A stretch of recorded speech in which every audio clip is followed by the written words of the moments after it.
Hello everyone, this is General Hand Grenade. Welcome to my war room in Prince George, British Columbia. You might think this is kind of odd, me putting this video out, because you might have seen that I put a video out that said the lead of the Soviet Union yesterday. And yes, that's true, I did that. What I do is, when I'm doing these expansion sets or any kind of rule sets, is I try to get a good understanding of them first. Like I read them, and then if I have any questions in my mind, then I try to contact Historical Board Gaming, either Doug or Will, and ask questions. This set here was made by a gentleman in Honduras, and so Doug said that I should contact him, which I did a couple of days ago, but he never got back to me until last night. Like I asked him a question, and he didn't get back to me until last night.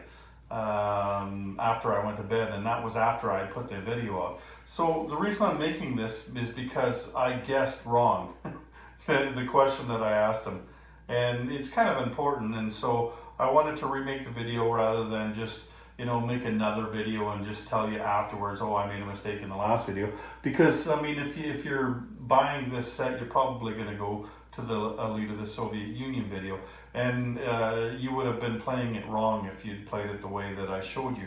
And so if you've already seen the video that I put out before, I'll just tell you what the change is now, so you don't have to watch this whole video if you don't want to. Although you should check it out, because I got a new camera. I'm excited to see how this looks when I put it on my computer, because it's a big upgrade over my other camera. Anyway, what it was, what my question was, is about these units here, the Order of the Red Banner. Now, it says in the rules that you re-roll on 11 or 12 once per combat round. Now, I had assumed that it meant that they were Light Guards units, in that they were +1 attack and defense, and that they re-rolled on 11 or 12, but that's wrong. They're not +1 attack and defense. They only re-roll on a roll of 11 or 12, and that's just because of their commitment to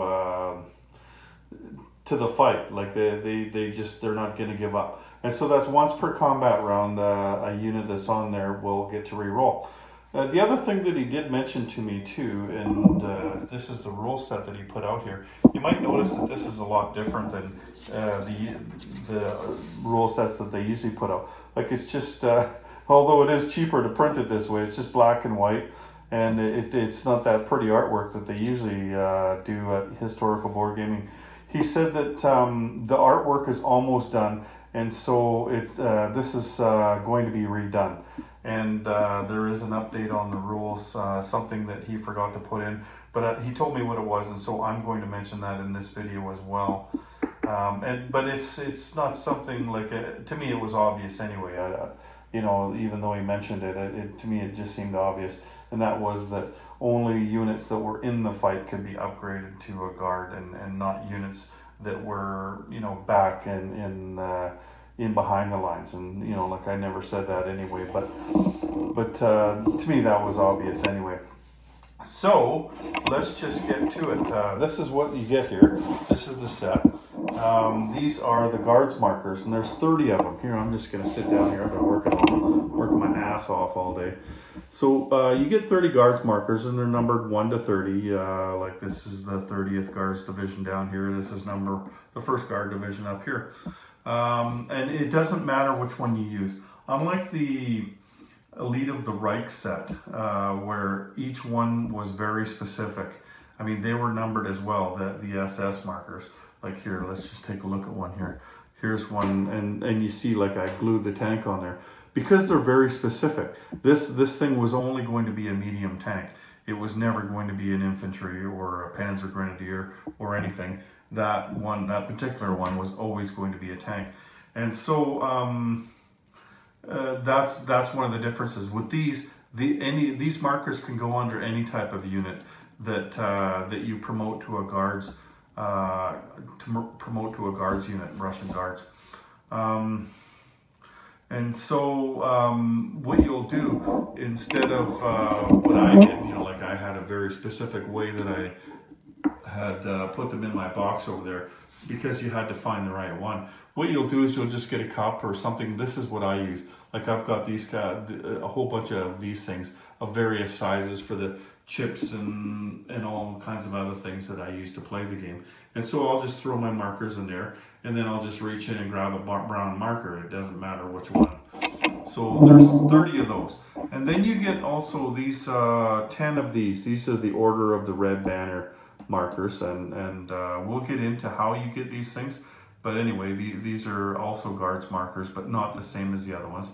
And then these ones, if you see my plane video not too long ago, you've seen that on the elite of the elite fighter squadrons, I put magnets in. And so I put magnets in these ones too. And it helps to differentiate from these, because these things stick together in the cup, and so they're easy to find, right? Anyway, you get these things. What you don't get is, it's part of the set. They encourage you to go to Shapeways to buy 2 PO2 bombers. Now these are British fighters. They're swordfish fighters, but they look a lot like the PO2. And when I have enough things that I want to order from Shapeways, then I'll order some. I think they're only like $2 each, but the delivery fee is the same regardless of whether you order 20 items or order 2 tiny little planes. So I'm just going to wait until I have more to order before I order some. And these I've painted up. I'm just going to use these in the meantime. But I will get the PO2 at some point in time, the 2 of them. And then the last marker is this one down here. And that is, I went to move my phone. This phone, it gives you a lot bigger screen. This is the for the Fall of Berlin marker. So when you take Berlin, you get this marker. So let's just get into this. Here, let's move this over here. And this is the Eastern Front. I've got it all set up in no particular order or rhyme or reason. I just threw a bunch of units on the board, and I made sure to put a bunch of the SS units on the board and everything. Like when I made the video for the Elite of the Reich, I was lamenting that it's kind of a shame that the Russians are not going to be able to stand up to them. And I did play with that when I went to Rank Carcass's house, and they did, like, it looked like the Russians were going to stand up to them. But once I started fighting them, the difference in rolling when you get that +1 attack and defense, the SS units were able to take over. So this was the perfect thing to put out there. And I wish I could tell you the guy's name, but I don't like to give you the people's name unless they say ahead of time that you can. But anyway, it's a gentleman from Honduras, and he's obviously put a lot of thought into it. So this is what I was looking for as a counter to the Elite of the Reich. And so this Elite of the Soviet Union is perfect for that. Now, for the most part, when you're using those brown markers, it doesn't matter what kind of unit it is, it's +1 attack or defense. So whether you're using a militia or a light tank or a medium tank or a heavy tank or motorized infantry, regular infantry, mountain infantry, it doesn't matter what it is, you will add +1 to the attack or to the defense value when you roll the dice, if it is promoted to a guard. And they give you a little thing here, but a little table here, but it's not worth mentioning or reading out, because all it is just +1 on each of them. So then,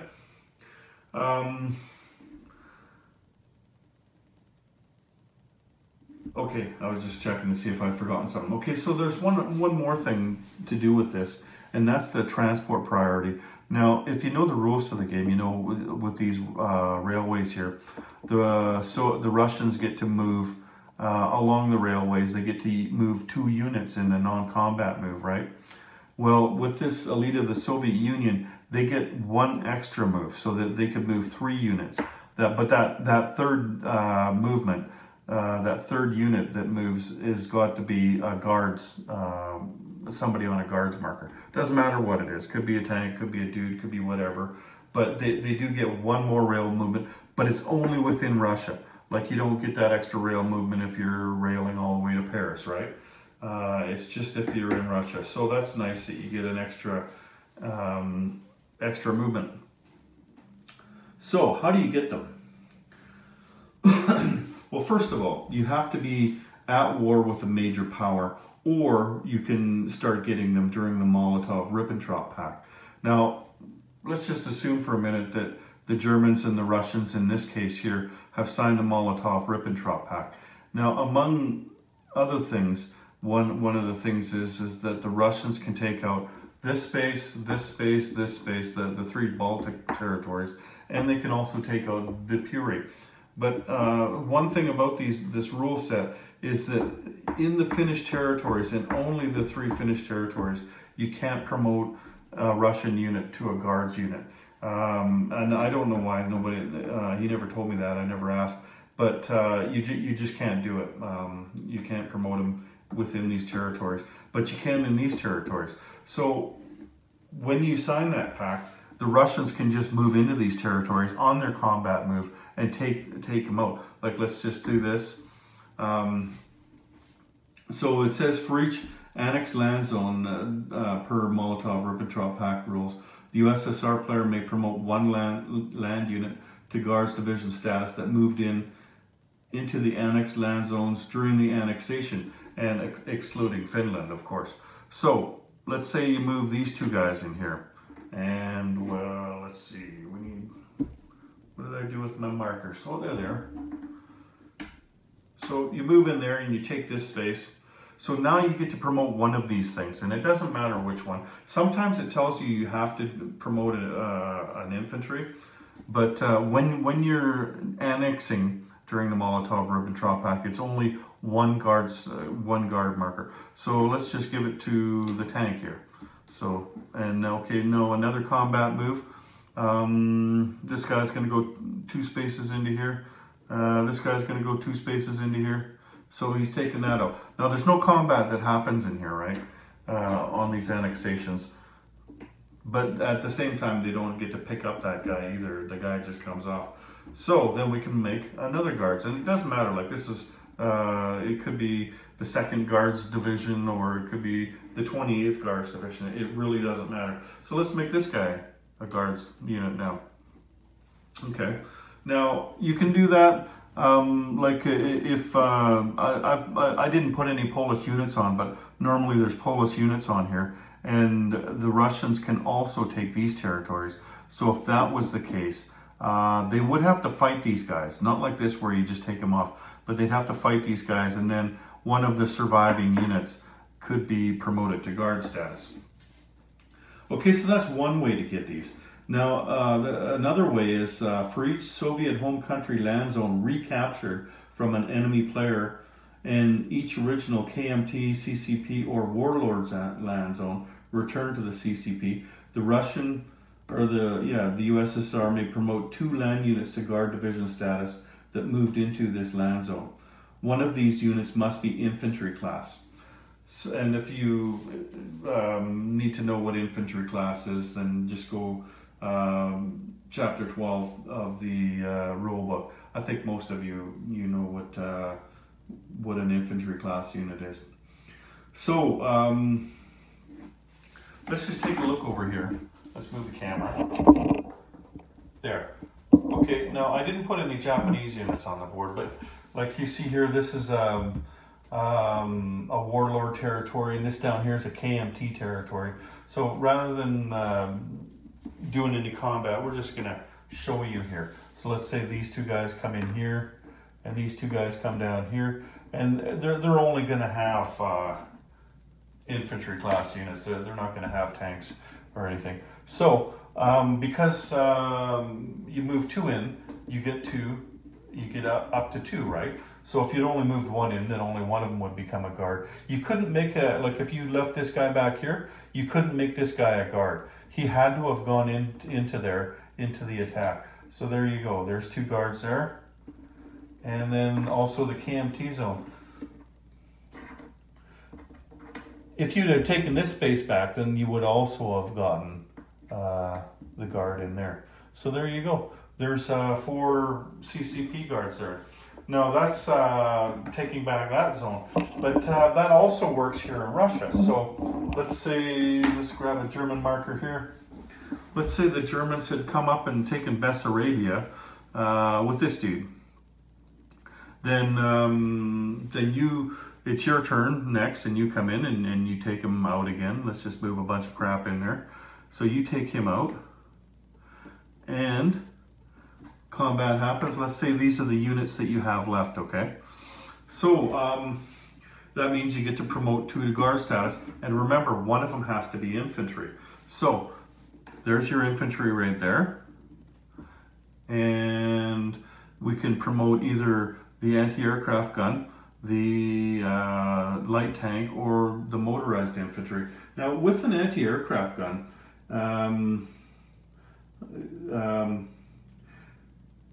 I'm just looking for it here. Well, I know what it says anyway, but I was looking for it in the rules. If you decide to promote the anti-aircraft gun, then the anti-aircraft gun now, it's +1 attack and defense still, right? But also, it on a roll of 1, it gets to choose the unit. Like it's a targeted hit on a roll of 1. So let's say you're in a combat with a tactical bomber and a fighter. Now the Germans would probably want to lose the fighter, but if you rolled a 1 with your anti-aircraft, then they'd have to, you could choose the tactical bomber if you want, or a heavy strategic bomber if they had one of those in there, you know what I mean? Like you'd probably want to take the most expensive plane, or at least the one that's going to hurt you the most if you got a targeted hit, right? So it's not such a bad idea putting the marker underneath the anti-aircraft gun.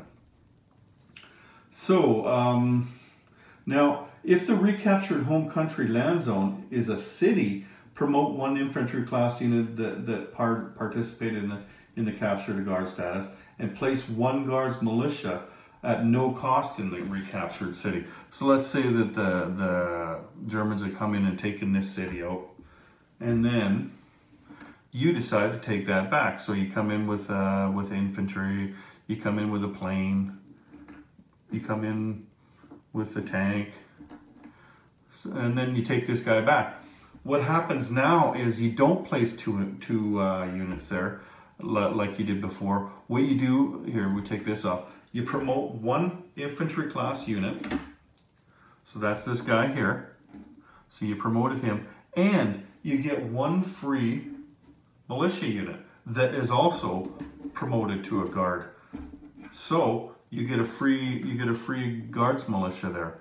So that's a little bit better. I mean, it's nice to promote a tank, like if you could have promoted a tank and everything, but this guy's free. Like you didn't even have to pay for him. And the Russian militia are actually pretty good because they can move around within the Soviet Union, which means that they have the opportunity to attack people, right? Like most militia just stay in one place. They can't move around, and so they're just for defense. But these guys, at least, they can move around and they can attack. So there you go. You get 1 free for taking that. And also these guys that are in the city, any guards unit that is defending a city, aside from getting the +1 attack and defense, it's also targeted land unit. You can target any land unit you want for, if you roll a 1, it's a targeted hit. So like if the Germans came in with a heavy tank and a dude and they wanted to just lose the dude, say, no, I'm taking that heavy tank out, I rolled a 1. Then also, for each conquered land zone, excluding Soviet home country, the USSR may promote 2 infantry class units to Guards Division status. And of course that excludes Finland, right? You don't get to promote anybody in Finland. But let's say you take out this one here, then you get to, I'm just gonna reach back here. I mean, these guys can't move all this way, but let's say they were adjacent and they attack that. So now you get to promote 2 of those guys again. Oh, it says 2 infantry class. Okay. So if it's outside the territory, then you'd want to make sure that you bring in 2 infantry, because then you can promote 2 infantry class. So that's interesting. I missed on that in my last video that I made. It's a good thing I made a second video, huh? There we go. I had thought that when you did it outside of, it would still be the same. Okay, so you get to promote 2 infantry. So you think about that though, when you're attacking outside of the Soviet Union, you're going to want to make sure that you have 2 extra infantry left over at the end of your attack so that you can promote 2, because if you've only got 1, then you could only promote 1, right? If you didn't have any infantry in there, then you wouldn't be able to promote anybody, because it's only infantry class units outside of the Soviet Union. So the promotions are done immediately. Like as soon as you take this out, you know, like you haven't even collected your money yet or anything. As soon as you go in there and you take that and you put your pie down, that's when you would put the brown markers underneath there. When these guys get taken as a casualty, like let's say these guys come in here just like they did, and then everybody here decided we're going to take these guys back, well, then you take, like these guys come off, right? And these guys come off, and this comes off. Now these markers that you had there, the 2 guards markers, right? They just go back into your cup there, and they can be used again. It's not like the SS markers in the Elite of the Reich. They actually come like in the Elite of the Reich. Once that guy dies, then that marker's gone, right? But in here, you get to reuse the markers. And also, if you're playing with the optional rule, the motorized upgrade, I haven't done that yet, but if your infantry is in supply path of, I think, a major factory or whatever, then you can promote your infantry up to a motorized infantry, right? So it says here that you can also do that if he's a guard. So your motorized infantry, or so your infantry guard would become a motorized infantry guard. So let's take a look at the bomber regiment here. I'll just move this back a little bit. Now, I've got these things on the magnets here, and you get your PO2 bombers. What happens with these, it says, if Moscow is in possession of the USSR in the place units and collect income phase of July 1941, place 2 PO2 bombers with guard bomber regiment marker beneath them in Moscow. So these things are free. You get these for free, and they go in Moscow. If you own Moscow at the collect income and place units phase in July of 1941 of the Russian turn. So they don't cost anything, and they don't count against your factory limit either. Like you've got a limit of 5 with this factory, you can still put 5 units on there when it comes time to place units in your factory. And now, if you did not buy the PO2,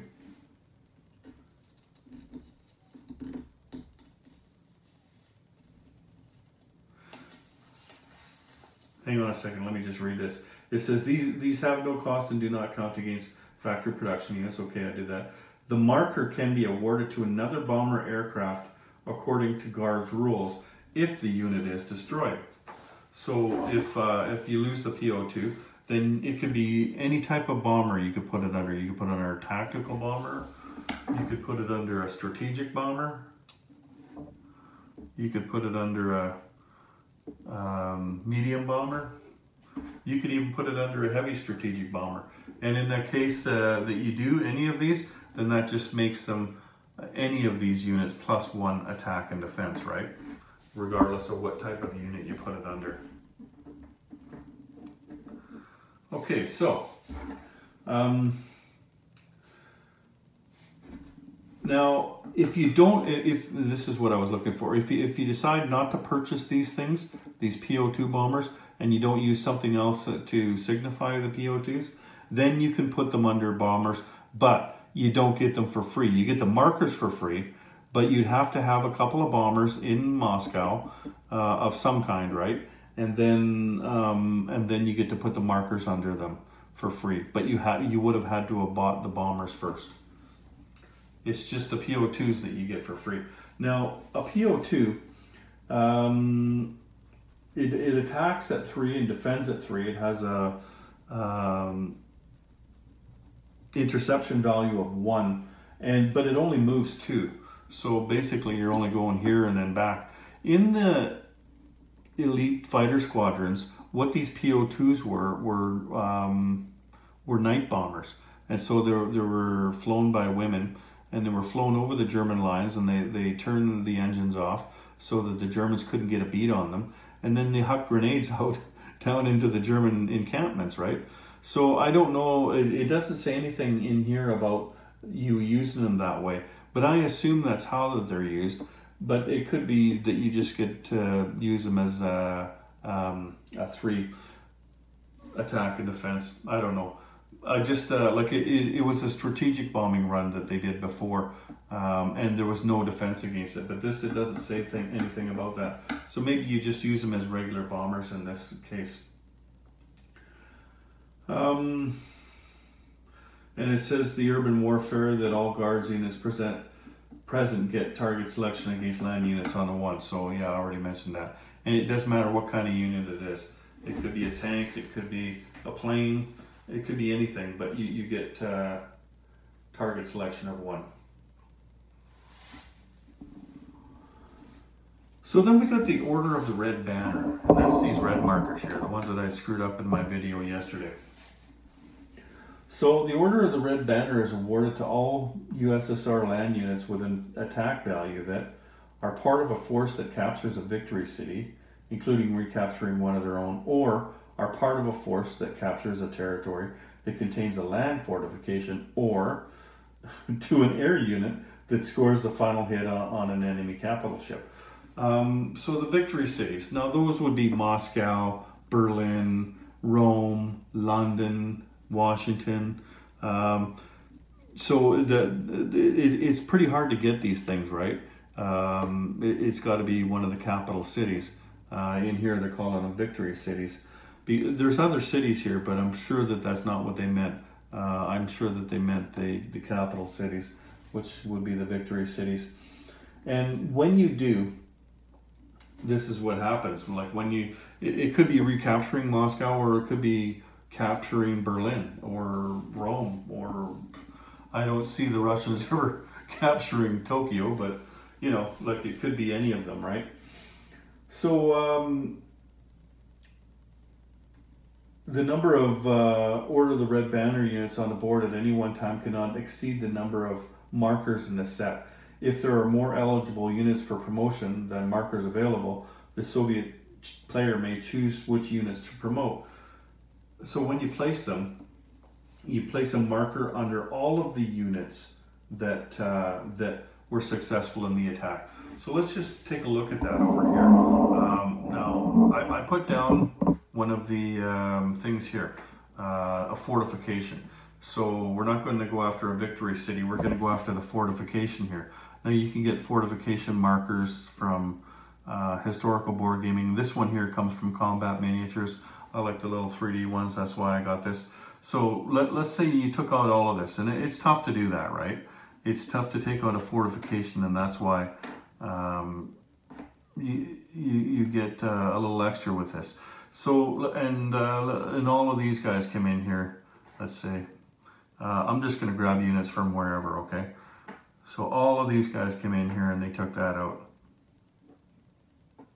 Now what happens is that all of these units that are in here get an Order of the Red Banner marker. So that's 6 of them.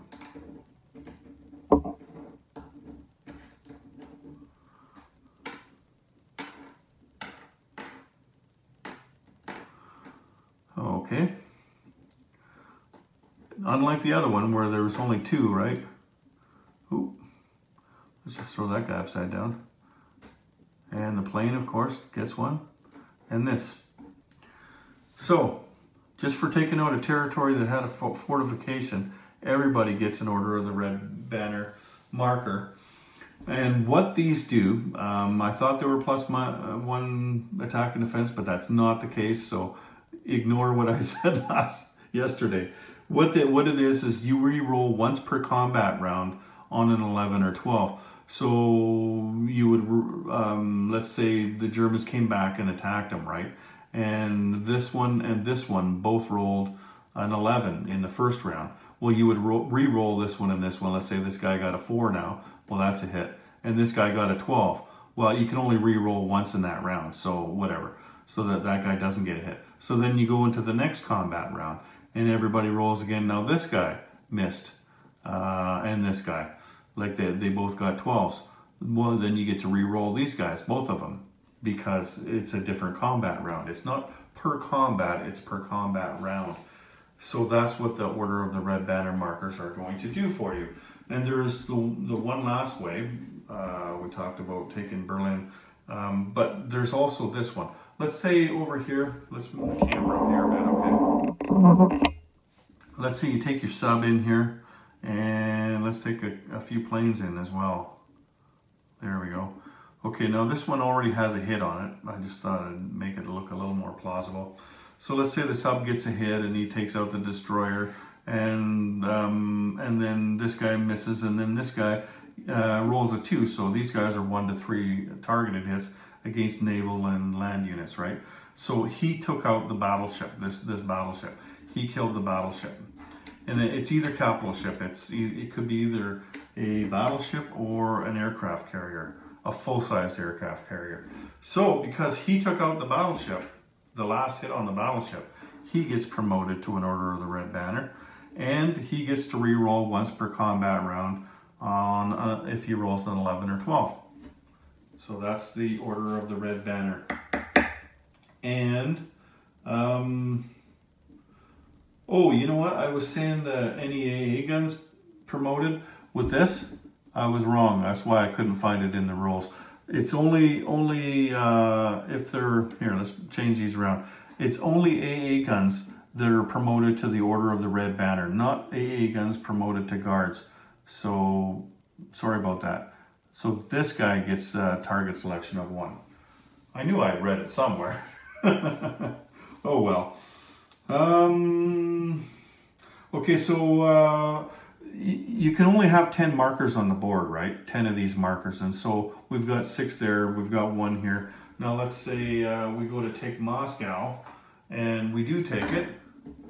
We've only got 3 markers left, right?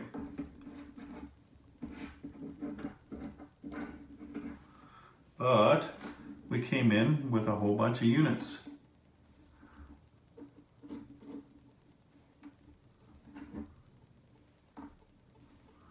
Let's just bring 1 more. Okay, so in the end of the fight, we took all this off, and in the end, the Russians only had this left. That's not a very good guy. Let's get rid of him. Let's throw a tank down. There we go. So this is what we have left now. But we only have 3 markers. So you get to choose which 3 guys to put these markers under, right? Let's promote both tanks and this guy. There we go. 3 Order of the Red Banner. Now, if and only if you're playing with the commander set, and I highly recommend that you get the commander set. As far as I'm concerned, the commander set is the best set there is. It's not the most sophisticated. It's not the one with the most pieces. You know, it might look a little boring to you. It's not. This is a great set. So if these guys had come in with a commander, you were playing the commander set, which means that they all get +1 when they went in there, then and only then can you get the for the Fall of Berlin marker. So that would go underneath the commander, and then now all the units that attack, not necessarily these ones, but on the next attack or a defense or whatever, all the units that he does, instead of being +1, they're all +2 now. And if you lose this marker, like say this commander, let's say the Germans came back and they took everybody out here. So what happens is now this commander gets to roll the dice, see if he leaves, and it probably is. He got to roll everything but a 12. So he leaves now. Now this marker is gone. You don't get to try to get it again. Once, like you only get 1 shot at getting this marker, and then it goes back into the box there until the next game. because you can only get it once. So, what am I missing here? The Order of the Red Banner unit gets target selection of land units on 1-2 when you're defending a city. So it's not just the guards like this, but these guys, if they're defending a city, which they're not here, but they will get target selection of 1. So in the expansion compatibility, I told you about the commander down here, right? That's the one thing about the commander's expansion. The only other one is the Winter War. It says if you're playing the Winter War expansion, ski troops and Aerosani units may be upgraded to guard status as well, but like other units cannot be promoted in originally finished territories. These units get +1 attack and defense. So where's my thing here? There's that, and there's that. Okay, so let's move up north here. Now it can't happen in here, right? But the ski troops can only be in the northernmost sections up here. So let's say you attacked Narvik with your ski troop and with this guy. Well, these things can be promoted, okay, to guard status. So we're talking about regular guards here now. So there you go. These things do have the ability to be promoted, and that could have happened back here too, if they had retaken a Soviet territory that had been taken before. Okay, so that is all of the rules, I believe. Let me just take a quick scan here. Pretty damn sure I got them all. So yeah, if you're planning on buying this set, you might want to hold off on downloading the rules. Like just read the rules on the website, if you care about the artwork, and wait until the artwork comes out for the rule set. And it should be soon. I don't know when. He just said it was going to be soon. So the artwork will come out. And the only other thing he told me, and I've already mentioned it, is that if these guys took this area out here, Bessarabia, only these guys can be promoted. You couldn't promote this guy back here because you'd taken this out. It's only the guys that participated in a battle that can be promoted, right? Anyway, I can't wait to see how the new camera works out. And this weekend, hopefully I get time. Now that I have 2 cameras, what I'm going to do is and if I don't get to it this weekend, it's going to be soon. I'm going to do a behind the scenes video. So I'm going to have somebody else come and have them use my other camera, and then I'm going to teach you how to make videos. A lot of people already know how, but I'm going to show you how I do it. There's a lot of different ways of doing it, but I'll show you how I do it, and the whole process from start to finish, like right from the concept part where you're thinking of a video, what kind of video to make, and then the preparation that you do, and then I'm going to show you the technical aspects, like where to go on your computer to do what and things like that, because there's some things that I had to fumble around with in the beginning. I've made somewhere around 170, 180 videos now, and like it does take some time to get it down pat. Like I wish somebody would have showed me. I did Google it and I looked around and everything. But in this next video, I'm going to show you how to do this, and so you can start making videos for yourself. And so hopefully you'll enjoy that one. Like I said, it'll be from start to finish on everything you need to know. So this has been the Elite of the Soviet Union, and thanks to my friend from Honduras who made up this set. I really like it. I can't wait to try it out. The SS versus the guards. It's going to be a clash, that's for sure. If I'm playing the Americans and the British, I'm going to get the hell out of the way and let the other guys battle it out with these ones. Anyway, that's me. Take care, everyone. General Hand Grenade out.